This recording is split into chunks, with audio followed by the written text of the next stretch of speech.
fishing, it's in my soul.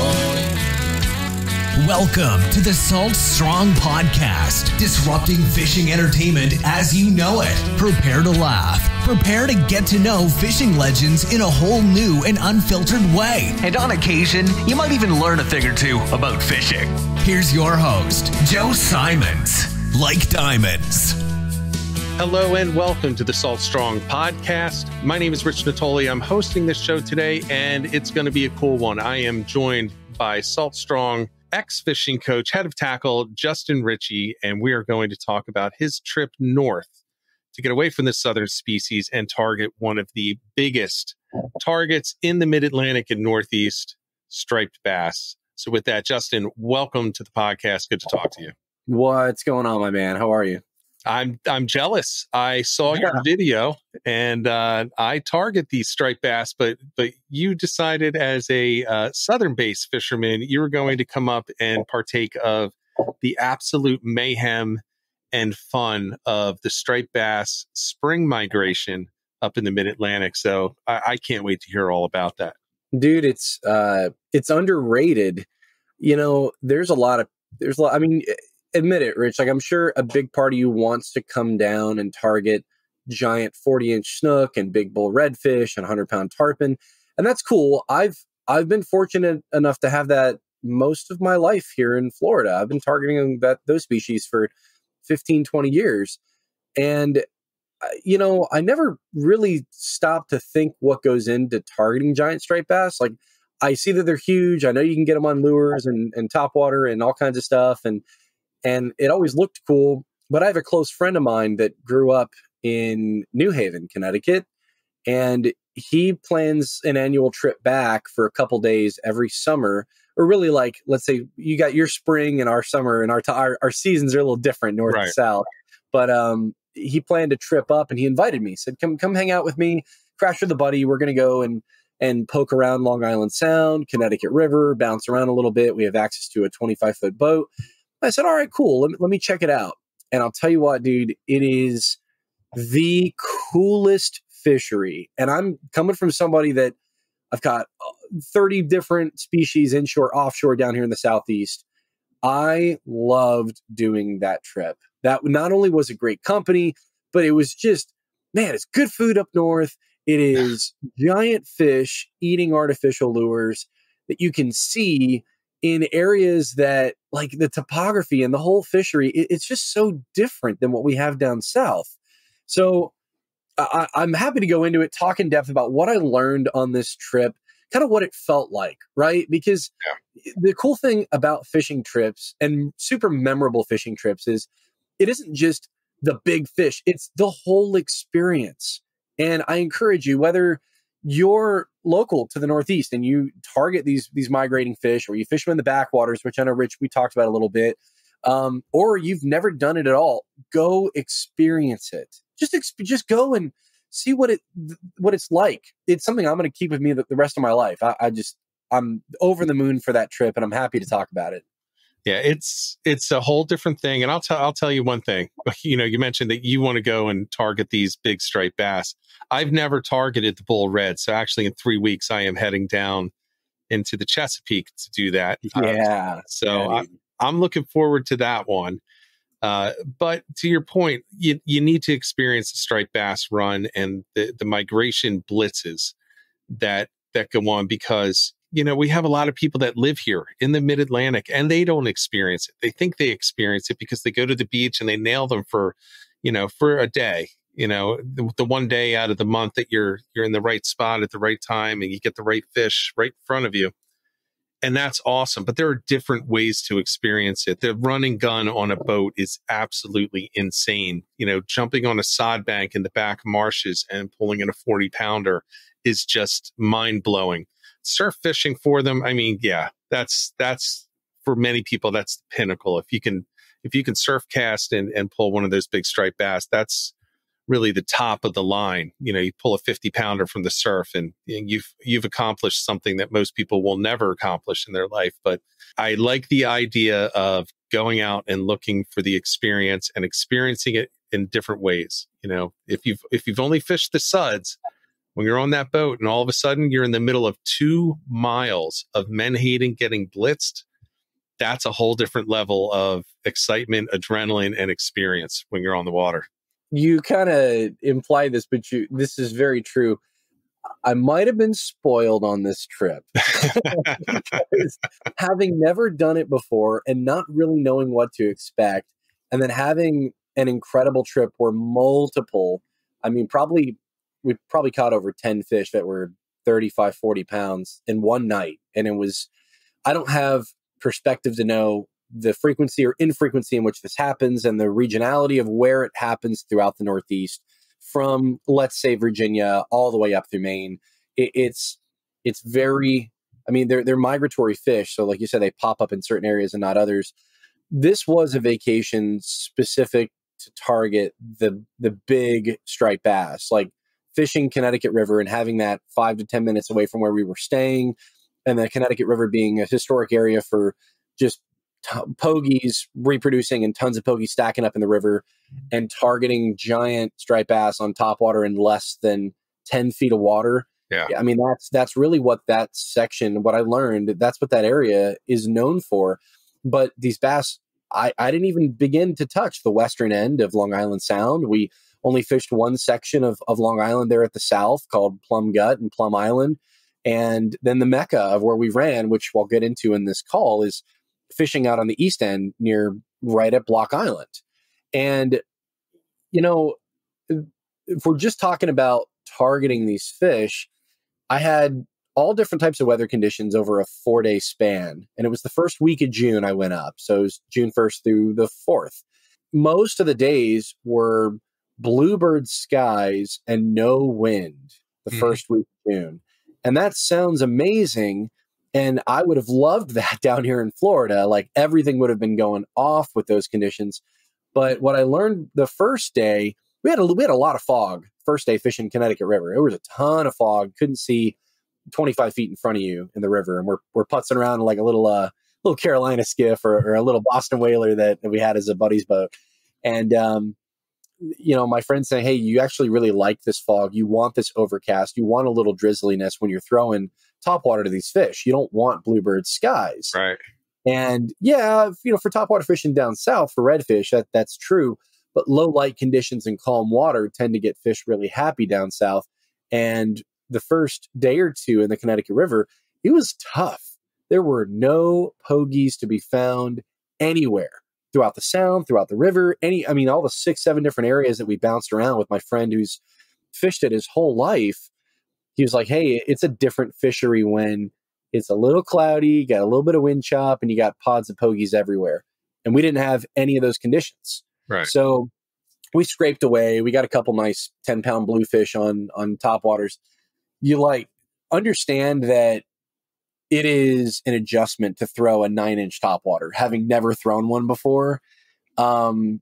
We have spooks, 4 or 5-inch spooks down here in Florida, but a 9-inch topwater, to roll over that application in Florida, I can't think of anything that you'd target successfully. But the way that bluefish and striped bass hit a 9-inch white, just, I don't know what to call it, man. Just the dock. There's all these different names for it now, but I think the original was called the dock. It was like a musky lure, right?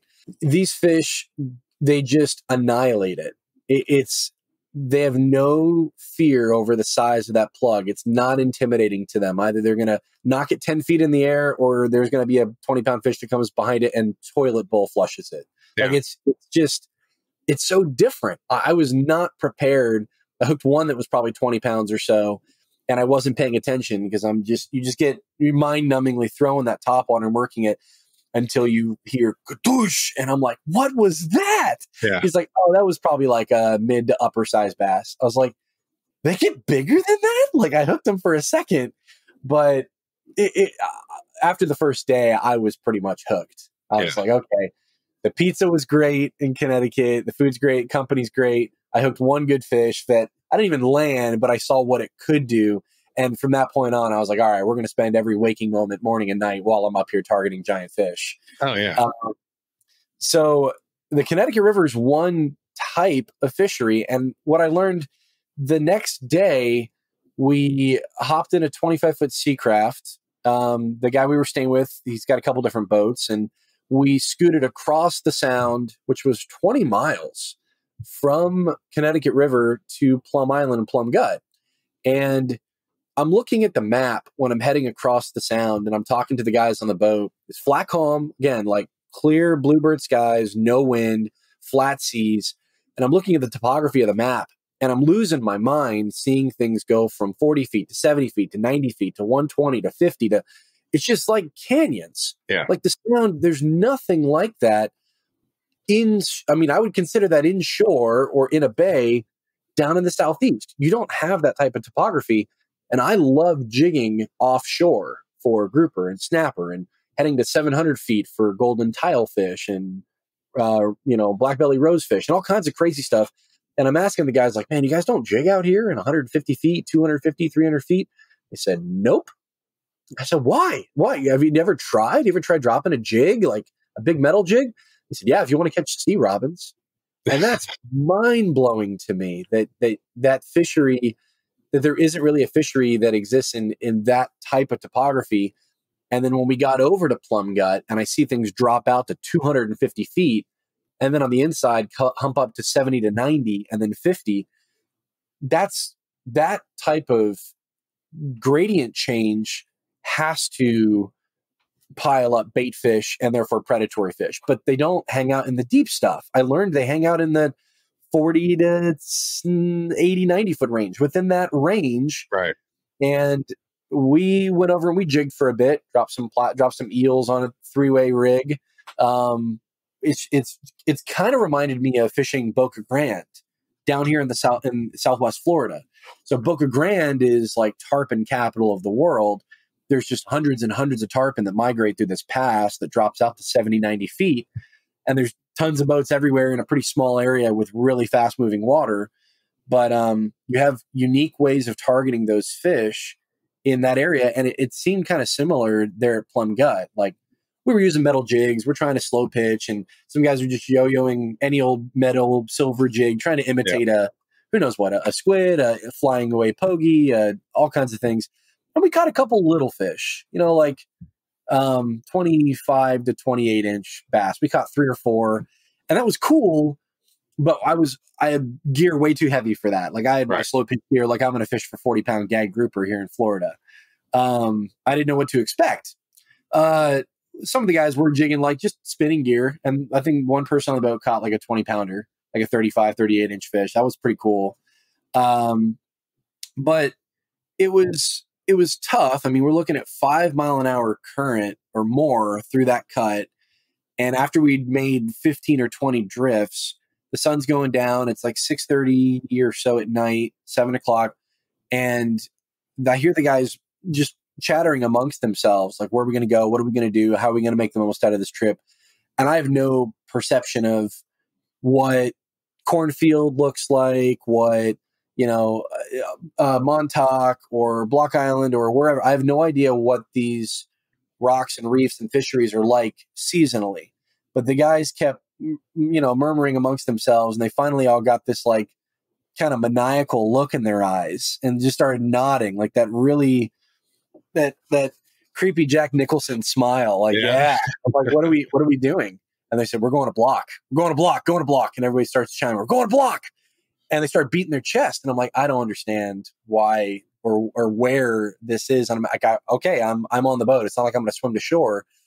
And we pack up, we make a run. Dude, that run is from Plum Island. What is that? 25, 30 miles, maybe 35? I think it might be around 35. Yeah. I'm not sure, but I believe it's 35 to 40. Oh my gosh. I didn't realize what I involuntarily got myself into. And we ran out, and running across the Sound, there were a lot of people. I did an insider report. For any of you guys that are insider members and watching this, go back and watch this report, see the footage. And sure, it's entertaining and it's cool, but see my post-trip analysis where I'm talking about what I learned, what the topography was like, where I was fishing, what the tactics were for the day. Because I mean, I was drinking from a fire hose in a short period of time up there, and running 35 miles east, out to Block Island, yeah, you need the right conditions to do that. Hindsight 2020, if we didn't have flat, calm day, no wind, and we weren't in the right kind of vessel, one does not simply make a 35-mile run out east. And I think I took that for granted. Now I'm looking back on it, realizing, wow, the stars really aligned for us. And the guys are saying that in the summertime, July, August, that area is on fire. Fluke, sea bass, striped bass, anything you could want. It's just an incredible fishery, and it's a vacation destination, right? Like guys they take ferries over to Block and hang out and enjoy good food and lodge and fish. And I think the crew was a little concerned whether we might be too early. Hey, I don't know if we're going to make the run and they're going to be there or not. I think that's what their concern was, is are we going to make that huge run and risk it for the biscuit and get there and find out there's just not schools of fish and we're just going to be plucking away for a couple. But we got over, and this is so different to me. You're in 40 to 60 feet of water, and it's really clear too. Like you're fishing 40, 60 feet in Florida, like water is going to look like either emerald green or coffee cream or brown. It's nasty. Mm-hmm.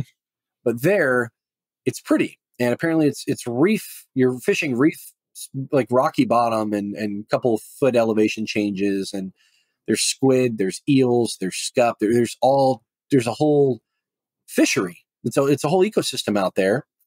And the guys, I was saying, what do I throw? They said, dude, throw whatever you want. Throw a dock, throw a big 9-inch soft plastic eel. They're using GT eels. And I think within the first 10 minutes of being there, in my head, I'm wondering, why would anything come up from 40 to 50 feet of water to hit a topwater lure? Like a snook would never do that. A redfish would never do that unless they're on the surface schooling and you actively see them. We're not seeing bait fish getting busted. We're not seeing signs of life, and we're not marking a lot of fish on the fish finder. We're just blind casting out in a general area that I guess they fished in the past. And sure enough, we're getting pop after pop after pop. I hooked, Rich, in that video, that one bluefish I hooked that I didn't land. Yeah. Between 15 and 20 pounds. Like it was massive. It was just so big that the fish could not even clear entirely out of the water. Like it was just tail walking. And I wish I would have tried to keep that fish buttoned. I think I was just a little too excited. Yeah. There's nothing like a big slammer blue like that. That must have been 35, 40 inches. I mean, that's one of the bigger ones. Yeah, it's different. And we're talking about technique too. Like, I don't know. I would love to hear the comments from people on this podcast and hear their perspective. But, you talk about working a lure with different retrieve speeds and pauses, or aggressively or slow and methodically. I was really just, I don't know. I was all over the place. It was Bob Fosseing that topwater. Like I was very inconsistent. But one thing I learned is those pauses, they make a difference, especially when you're that deep. Just real big, ka-choo, ka-choo, ka-choo, and then let everything settle. It's kind of like just working a big popper, but it was on that pause that giant blue came up, and it was on another pause that another big bass ate. And there was something to be said about really not getting into the routine of just work the lure and they see if they come up. No, like play with it, like figure out the variety of your cadence, and that may trigger bites. So to kind of bring this to a cap, the day was epic. We got into a point where the sun was going down. There's only one other boat out there, and we got into not really a blitz, but just a school came by, and I hooked up on one, pulled it out of its mouth. Another 20, 30 pounder came up and ate it. I pulled that one out of its mouth. These fish were doing weird things, Rich. You got to tell me, when you hook a big bass or a big blue, really a big bass, do they roll under the surface or on the surface like a gator, where they're just like death rolling and death rolling and death rolling? I didn't expect that. So if it's in a big school, they will, I mean, they're going around and through each other. So what often happens is you have other fish hitting your line as you're starting to reel them in, because they'll actually try to pull the plug out of the other fish's mouth. Oh yeah. Right. So you get a lot of mayhem under the surface if they're in a frenzy. And remember, they can blitz underwater and you'll never see it up top. they could be blitzing. So I imagine that's what you had going on there. But to your point about the pause, it's all about two things with striped bass. It's about the current and it's about the pause. And one of the most effective ways to go after them is the snap jig. You get that really hard. It's almost like you're setting the hook and you launch that lure up. And this is when you're fishing off the bottom or down near the bottom or lower in the column. You give it that snap, and they call it a snap jig because if you do it right, your line will you'll hear a snap sound. And then you maintain contact with the lure and you let it drop back down. And it's on that drop, on that pause, where you're going to get the strikes from these fish. And you got the strike from the fish on the pause if when you set the hook, you hook them in the top of the mouth. If you didn't, then you didn't do it. You didn't do it on the pause. And some of the better fishermen will tease you about that. It's a lucky fish. You didn't get that on the pause. You didn't catch it. Which I think is hilarious. They do it tongue in cheek, but it's all about the pause. And I love your point about varying the cadence of the retrieve and just playing with it, because when they're feeding like they were feeding for you, or when they're blitzing, all you need to do is grab their attention. And if you grab their attention, they're going to get mad and they're going to attack. And, it's not the same when you're fluke fishing, where you want to keep a consistent retrieve for a period of time, because they follow it. These things aren't following it. They're just attacking and murdering that lure that's coming through the water. That's all they're doing, especially with a bluefish. A bluefish just wants to cut you in half and not even necessarily eat the bait, just cut it in half and move on. The great points. And it sounds like you had some, maybe not a full blitz on top, but you had it going on under the water.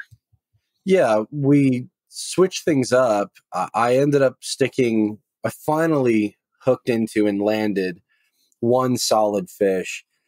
We didn't get weights, we didn't get lengths. It was very important to everybody on the boat to get a quick pick of the fish, get it right back in. Like, everyone was very mindful of caring for these fish, which was awesome to see. That's how we feel about a big snook. When you fight it that hard and it works itself down to exhaustion, I would like a pick to remember the experience, and to have the video running, it just adds that much more to the moment. But the fish were not laying on the deck. Fish were not in the water for very long. They were netted. They were grabbed. Hook was pulled out. Get a quick pick, and everybody's saying immediately, get that fish back in the water. Get it back in the water. Yeah. It was super important to care for these fish. And that adds to the experience to me, because I want to know that other people will be able to enjoy this fishery, that I might be able to come back and enjoy a fish like that in my lifetime. And we would only be able to do it if we really cared and we're quick and careful about handling these fish. I got one, I don't know, Rich, from the pictures in the video, to me, anything over 40 inches and let's say 30 pounds or greater, like that's a trophy fish. But to get like 10 to 15 of those fish between the 5 guys on the boat in a 3-hour, 4-hour span, to me is unheard of, especially on lures. Like, you would never have a day like that. That would be a once in a lifetime experience down in Florida, even for like a guide who does that, 200 days out of the year. Yeah. We switched from throwing the topwater lures. So once it got dark out and you can't really see your lure and you can't see the bust and the follows, to throwing eels. And cool little side note, my friend Sam, who I went up and did this trip with, he's good buddies with the guy who runs Gravity Tackle, and he's been targeting stripers at night out of his kayak for years up in Connecticut. And then he came down here to Florida, got his 6-pack, and started using those same eels for tarpon at night down here in Florida, which is interesting because we don't really, we do have eels in Florida at certain times of the year, but it's not like a bait fish. It's not like a prey source for a lot of predators. And dude, we'll put 5 to 7 fish in the air over 100 pounds on these 9-inch laminate, dark purple eels and stout jig heads, like 1 ounce, 2 ounce jig heads. And this is like Sam's element. This is your guys' element. Like, this is a type of fishery. They've just been doing it forever. Yeah. And I knew how to do it because I had been doing it for the past couple of years here in Florida, thanks to Sam. But the bite was not what I expected. So these topwater bites were voracious. And working that eel bite, I probably hooked 7 to 10 fish that were all 20 to close to 40 pounds. And the bites were all subtle. They were all very subtle. And you cast it out. They're saying, throw it out there as far as you can. Count to about 10 seconds. I think I had a 3/4 ounce or 1 ounce jig head fishing 40 feet of water and slow current. Like, it was like 1 mile per hour. It's very, very slow speed over ground. Let it sink. And they're like, you don't want that. You don't need that eel to be super erratic to the water column. You almost just need it to kind of glide up and down and slowly slither. And it makes so much sense because I think we as anglers take for granted that some people think that more action results in more bites. And that's not always the case, right? Sometimes it's the subtlety and you're trying to think like the bait fish. How is that prey source going to be behaving in its natural element so that you can fool the predators that are trying to eat it? Because those predators are looking for a certain speed and cadence, like we're talking about. And I'm watching the other guys on the boat, Sean and Sith and his son Andrew, and they're not, they're really, really subtle with their rod tip. And they're kind of just like slowly turning the handle and lifting the rod, or really, really light pop. And it's very minute. And you get hit. And to me, it feels like a 18-inch sea trout. Like it doesn't feel like a monster fish clobbering. Like when a snook thumps a bait, it's going to feel like getting shocked by 110. Like if a snook's going to hit your lure and you're going to be like, oh my, what was that? It's not like that. It's subtle. And once you get hit, there's that slack in your line. You got to pick up all that slack and you got to get the good hook set on them. In the first 5 to 10 seconds, you don't know if it's a 25-inch fish or a 40-inch fish. Right. The fish are still trying to figure out whether it's big or not.